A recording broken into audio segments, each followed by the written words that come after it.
Ever wonder why people smile to your face but secretly avoid you? I used to think everyone was just busy, until I realized my own habits were driving people away. These might be the very reasons people quietly dislike you too, and some of them are brutally honest. By the way, if you've been enjoying the insights and value from my content, I've got something even better for you, a weekly newsletter that dives even deeper.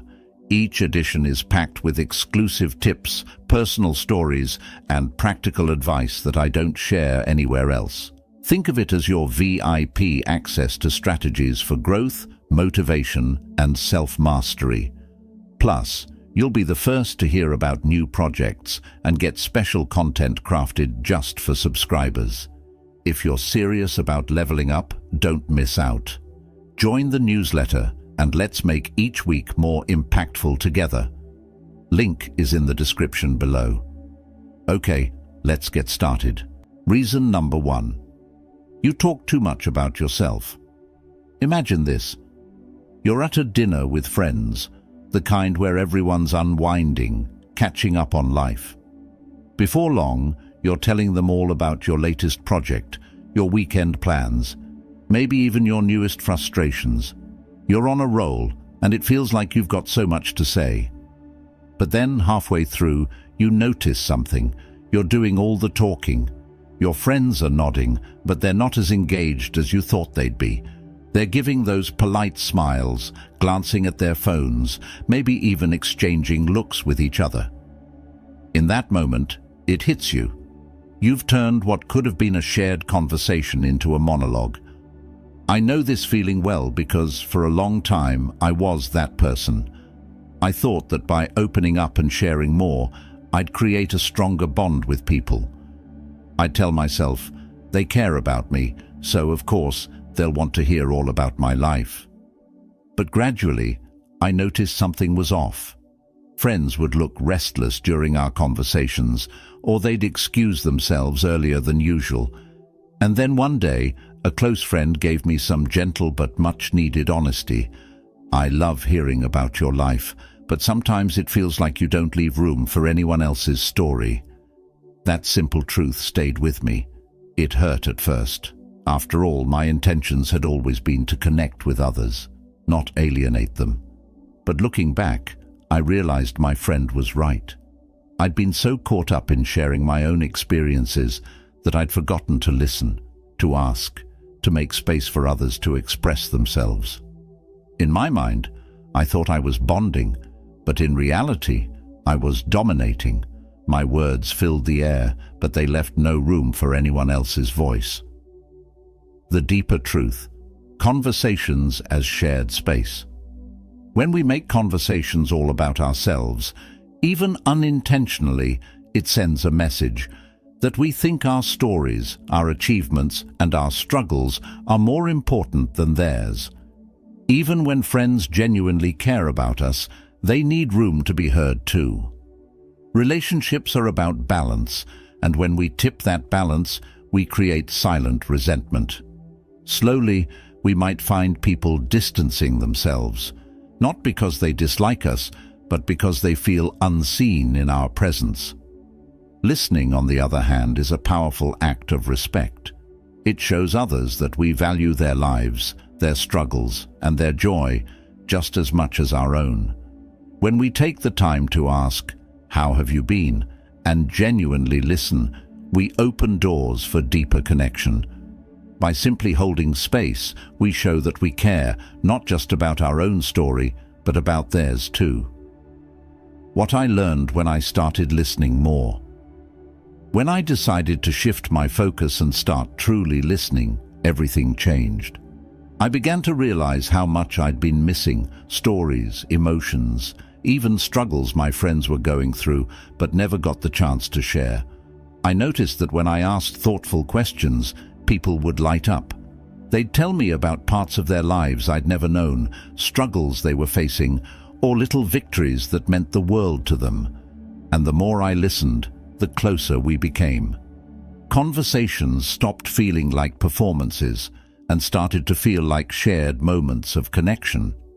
Listening taught me that relationships aren't just about what we say, but also about the silent acknowledgement of someone else's world.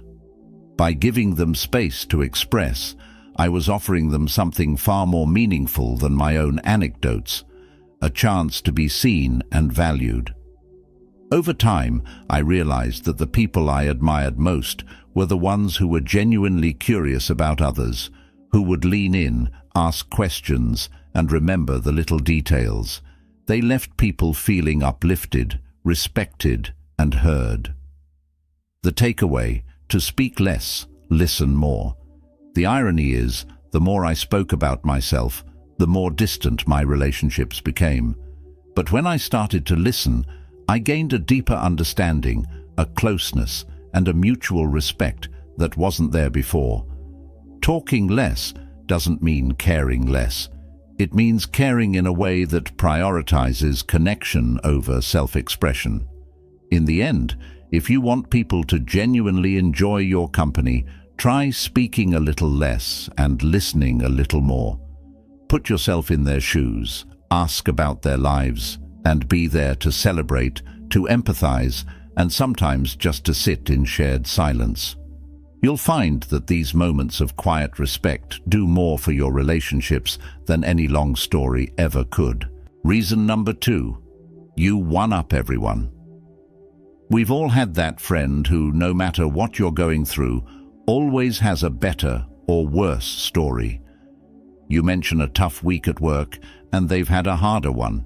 You talk about a recent trip you loved, and they've already been somewhere more exotic. It's not that they're trying to undermine you, but it feels like they just can't let you have the moment.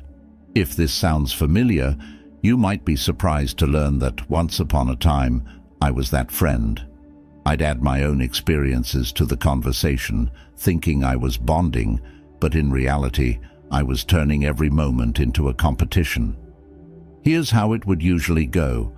A friend would tell me something personal. Maybe they'd had a rough day or were struggling with a decision.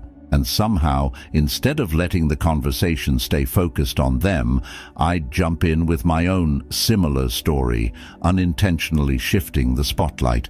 I'd say things like, "Oh, I totally get it. Just last week I went through the exact same thing." Or, "I've actually dealt with something even worse."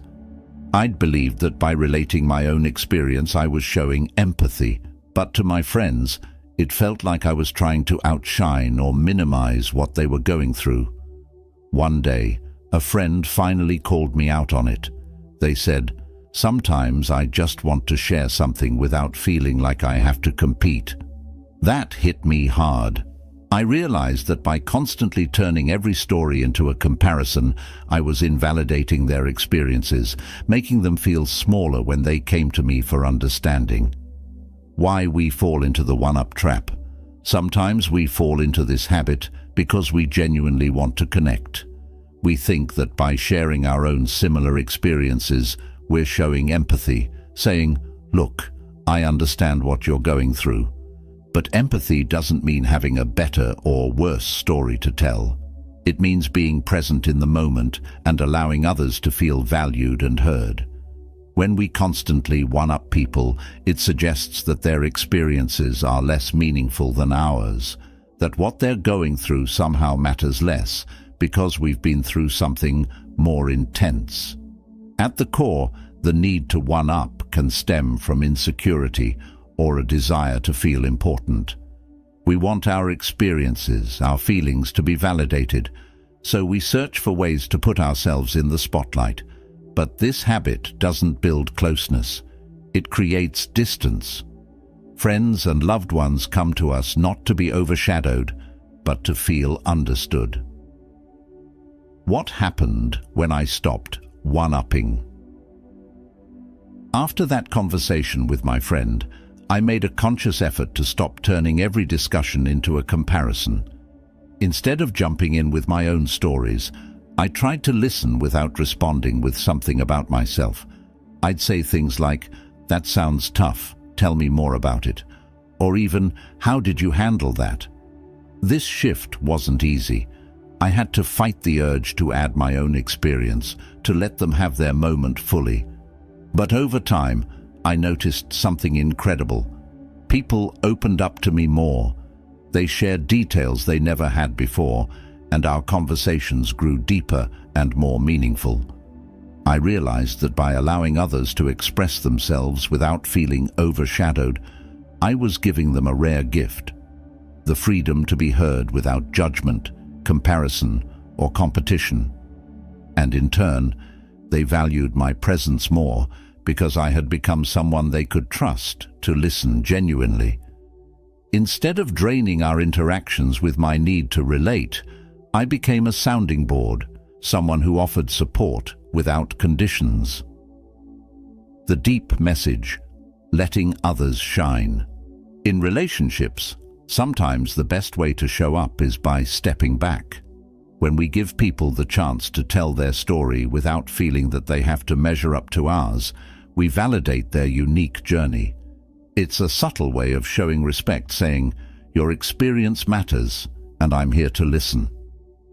Letting others shine doesn't make us less important. In fact, it often makes us more valued in their eyes. When people feel that they can share without fear of competition, they trust us more deeply. They see us as someone who brings peace to the conversation rather than tension. And over time, this quiet respect builds bonds stronger than any relatable story ever could. The takeaway: connection, not competition. If you want to strengthen your relationships, try resisting the urge to one-up. The next time someone opens up, let them have their story fully. Nod, ask questions, and give them your undivided attention.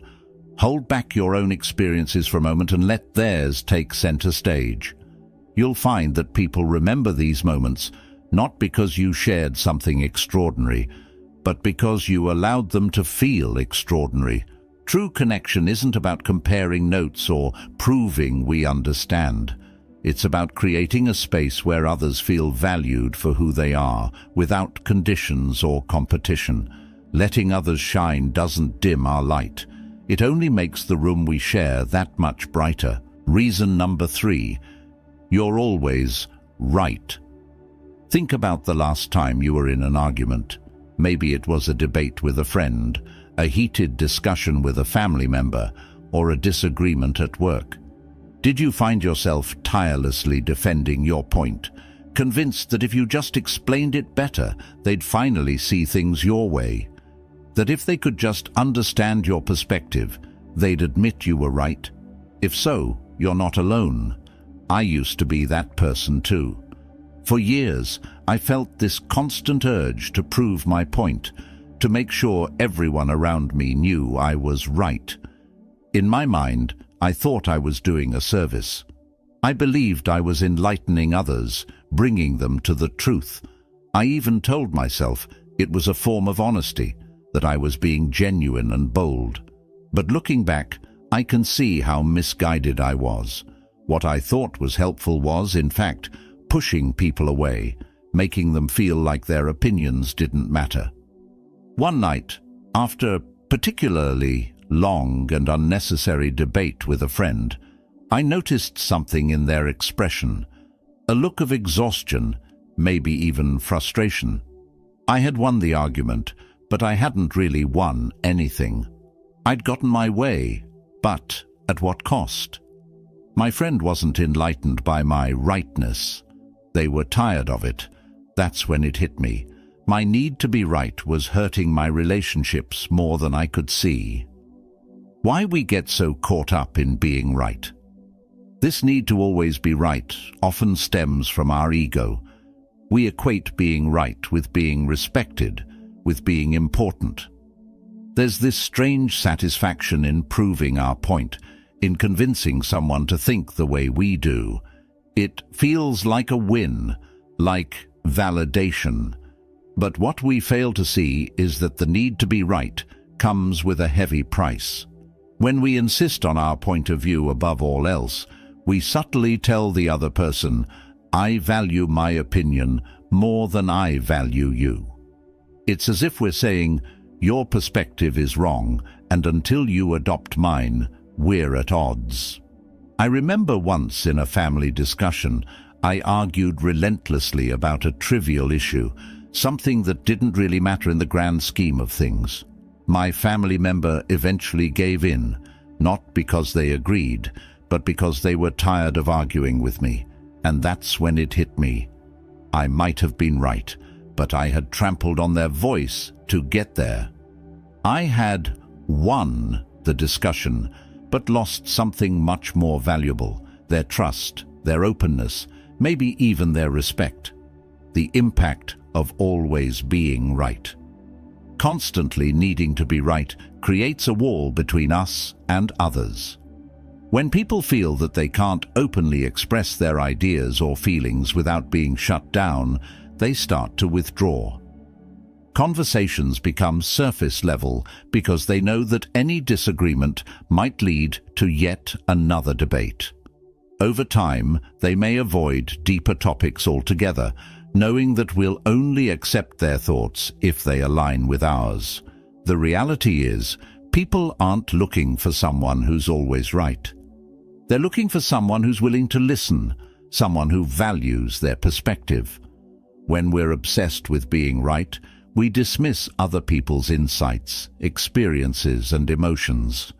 We overlook the fact that they too have lived experiences that shape their opinions, and by ignoring their viewpoint, we lose the chance to see things from a new perspective, to grow from understanding a different side of the story. What I learned when I let go of being right. Letting go of this need wasn't easy. I had to unlearn years of thinking that being right was the most important thing in an argument. I remember one conversation with a friend where, halfway through, I felt myself getting defensive.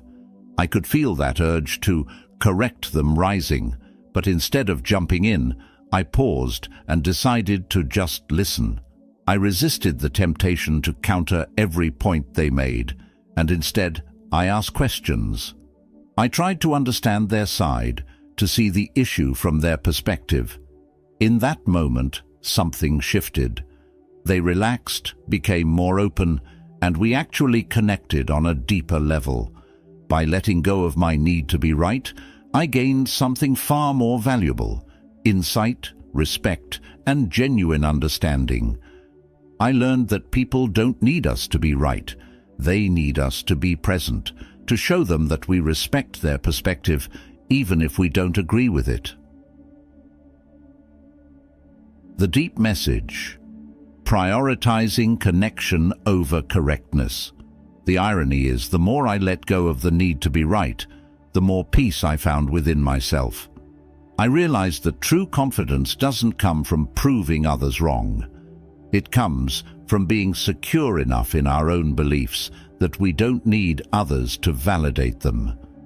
The people who truly have an impact are the ones who can sit in a room full of differing opinions, genuinely listen, and say, "I respect that." Reason number 4. You gossip behind their back. Gossip can be addictive. It's tempting, a guilty pleasure we often justify by saying, "I'm just venting," or "it's harmless." But deep down, we know that gossip carries weight, and it has a way of affecting our relationships in ways we might not see at first. I remember a time when I thought gossiping about someone was a form of bonding with others. I thought it was just sharing facts or blowing off steam. But over time, I realized that even small remarks made behind someone's back could damage trust and ruin connections. Here's how it started for me. I would meet up with friends, and inevitably, the conversation would veer toward mutual acquaintances. "Did you hear about what happened with her job?" Or, "Can you believe what he said?" It seemed harmless at first, just sharing details that we all knew. But then it grew, and I found myself adding my own opinions, exaggerating certain details for effect, or nodding along to stories that painted others in a less than flattering light. I'd walk away from those conversations feeling a mixture of thrill and guilt, knowing that if the tables were turned, I wouldn't want others talking about me like that. Why we gossip, and why it's so damaging. Gossip often stems from insecurity. We gossip because on some level it makes us feel better about ourselves. By discussing someone else's flaws, mistakes, or personal details, we feel a temporary boost in self-worth, as though highlighting someone else's issues somehow diminishes our own. But this high is fleeting, and the consequences are lasting. When we gossip, we send a clear message to others. If I'm willing to talk about them behind their back, I'll likely do the same to you. People pick up on this. They know that a person who gossips cannot be fully trusted, even if they don't say it outright. If they hear you talking about a mutual friend, they'll wonder what you say when they're not around. Over time, they'll start to keep their guard up around you, sharing less, connecting less. The bonds of trust slowly erode, leaving only superficial connections behind. One of my closest friendships almost fell apart because of gossip. I'd made a habit of discussing minor issues I had with this friend to others, thinking it was harmless, just a way of venting when I was frustrated. But one day they found out what I'd been saying. Their hurt was palpable. They felt betrayed, as though every private conversation we'd had been made public. It took months to rebuild that trust. I realized then that every time I'd gossiped, I'd been chipping away at the very foundation of that friendship. It was like slowly dismantling a bridge, piece by piece, until nothing was left but suspicion and hurt. The impact of gossip on relationships. Gossip doesn't just hurt the person you're talking about, it hurts the people you're talking to as well. When we gossip, we create an environment where negativity thrives. Conversations become more about judgment and less about connection. Instead of lifting each other up, we bond over someone else's struggles or mistakes. This negativity spreads, creating an atmosphere where people feel they have to watch their words and actions. People become less open, less trusting, because they fear that anything they say might become the next topic of discussion. In a professional setting, gossip is even more destructive. A workplace where gossip is common quickly becomes toxic. Employees no longer feel safe, and the team loses its sense of unity. People start looking over their shoulders, wondering who's talking about whom, and morale plummets. Productivity drops, and the gossipers, though they may feel a momentary sense of power, are often left isolated and distrusted. What happened? When I stopped gossiping, I knew I had to make a change if I wanted real, trusting relationships in my life. So I made a conscious effort to stop gossiping. It wasn't easy at first. Old habits die hard, and I still felt the urge to vent or share what I'd heard. But every time the temptation arose, I'd remind myself of the hurt I'd caused in the past and the damage I'd done to relationships that mattered to me. Instead of gossiping, I started redirecting conversations. If a friend began talking about someone else's life, I'd steer the conversation towards something positive or personal, something that would build connection rather than tear someone else down. And slowly, I noticed a shift. My relationships grew stronger. People began opening up to me more, trusting me with their thoughts and feelings, knowing that I wouldn't turn them into fodder for the next conversation. I realized that without gossip, conversations became deeper and more meaningful. Instead of focusing on others' flaws, I began learning more about the people around me, about their dreams, struggles, and fears. I found myself connecting on a genuine level without the negativity that gossip had brought into my life. The deep message, respecting others' absence. One of the most powerful lessons I've learned is that respecting others when they're not around is a sign of true integrity. It's easy to be kind and respectful to someone's face. The real test of character is how we talk about them when they're not there. When we choose to honor someone's reputation and privacy, even when they're not there to hear it, we show that our respect isn't conditional. It's a commitment to treating people with dignity, no matter the circumstances. By resisting the urge to gossip, we foster an environment where people feel safe and valued. When others see that we don't engage in gossip, they know they can trust us fully, that they don't have to worry about what might be said behind their back. This trust is rare, and it's a gift that strengthens every relationship we have. The takeaway: elevate the conversation. If you find yourself tempted to gossip, ask yourself, is this bringing me closer to the people around me, or is it creating distance? Gossip may give a fleeting sense of connection, but it's an illusion, a fragile bond built on negativity. Instead of gossiping, try elevating the conversation. Focus on what's positive, on what brings people together, rather than what divides them. Be the person who inspires others to rise above petty talk, who shows that conversations can be both uplifting and real. Reason number 5, you only reach out when you need something. We've all been there. Life gets busy, schedules are packed, and we go for months without checking in on people who were once close to us. But what's worse is when the only time you find yourself reaching out to someone is when you need something from them. Maybe it's a favor, advice, a contact, or just someone to vent to in your own moment of crisis. It's a habit we don't even realize we're forming until it's too late, and people start pulling away, sensing they're only valued for what they can give rather than who they are. This hit me hard once when a close friend gently called me out on it. I hadn't spoken to them in weeks, maybe even months, and the last few times we'd talked had all started with me needing something. They weren't angry, but there was a quiet hurt in their voice when they said, "Sometimes it feels like you only talk to me when you need help." That stung. I hadn't even noticed I'd been doing it, but I'd fallen into a pattern of reaching out when it was convenient for me, without thinking about how it might feel on the other side. The effects of conditional friendships. When you only reach out to someone when you need something, you create a transactional relationship, one that feels more like a business exchange than a genuine connection. People notice this, even if they don't say anything. They start to feel used, undervalued, and eventually they'll stop answering calls or responding as warmly as they used to.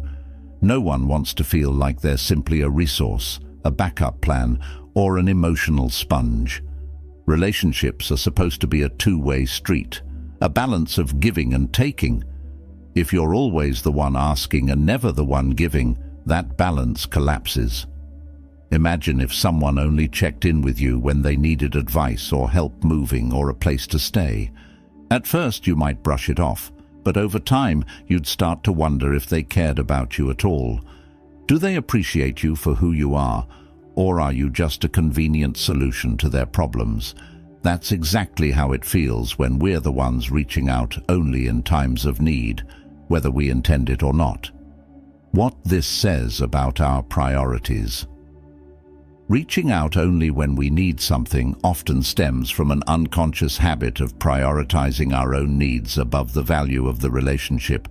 It's an easy trap to fall into, especially if we're juggling a busy life with lots of responsibilities. But here's the thing. The people in our lives aren't just supporting actors in our story. They're the main characters in their own stories. They have their own ups and downs, needs and moments of loneliness or struggle. When we only show up in their lives because we need something, it sends the message that we don't really value their experiences, or worse, that we're indifferent to them altogether. A change in perspective, from "what can I get" to "how can I give?" Shifting from this habit requires a conscious change in perspective. Instead of approaching relationships with a mindset of, "What can I get?" start asking yourself, "How can I give?" Try reaching out with no agenda, simply to ask, "How are you doing?" or "Is there anything you need?" Without realizing it, you'll start to build a deeper connection. It might feel awkward at first if you're not used to it, but people will notice the shift. They'll see that you're genuinely interested in them, and they'll start to feel valued as a person, not just as a means to an end. I remember trying this with a family member I hadn't been in close contact with. Usually I would call them when I needed advice or when I had a specific question about something I knew they were knowledgeable about. But this time, I just called to check in, to talk about nothing in particular, and ask how they were doing. They seemed almost surprised at first, as if they were waiting for me to get to the real reason I was calling. But after a few moments, we were just chatting, laughing, and catching up, with no expectations or hidden motives. That simple conversation opened my eyes to how much I had missed, how much more fulfilling relationships could be when you simply showed up for the other person without any strings attached.